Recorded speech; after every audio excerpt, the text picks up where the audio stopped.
കാശ്മീരിൽ ആപ്പിൾ കർഷകർ ദുരിതത്തിൽ. ജമ്മു ശ്രീനഗർ ദേശീയപാതയിലെ ഗതാഗതം നിർത്തിവെച്ച സാഹചര്യത്തിലാണ് കർഷകർ ദുരിതത്തിലായത്. കനത്ത മഴയും വൻതോതിൽ മണ്ണിടിച്ചിലും ഉണ്ടായതിനെ തുടർന്ന് ജമ്മു കാശ്മീരിൽ വാഹന ഗതാഗതം തീർത്തും സ്തംഭനാവസ്ഥയിലാണ്.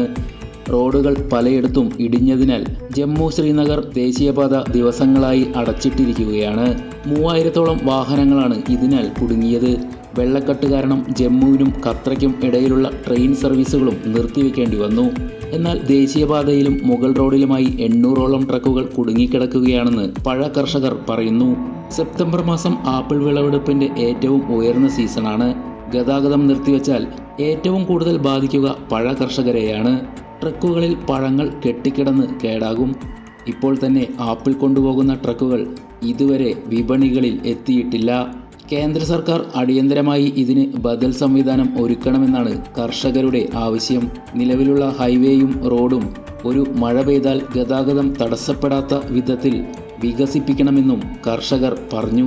പീക്ക് സീസണിൽ കാശ്മീരിൽ നിന്ന് രാജ്യത്തിൻ്റെ വിവിധ ഭാഗങ്ങളിലേക്ക് പ്രതിദിനം 300 ട്രക്കുകൾ പുറപ്പെടുന്നുണ്ട്.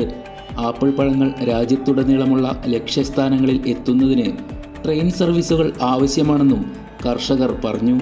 അതേസമയം സെപ്റ്റംബർ അവസാനത്തോടെ ബുഡ്ഗാമിനും ന്യൂഡൽഹിക്കും ഇടയിൽ പ്രതിദിന പാഴ്സൽ ഉൽപ്പന്ന റെയിൽവേ കാർഗോ സർവീസ് ആരംഭിക്കുമെന്ന് നോർത്തേൺ റെയിൽവേ അധികൃതർ അറിയിച്ചു. News desk നിപുണൻ.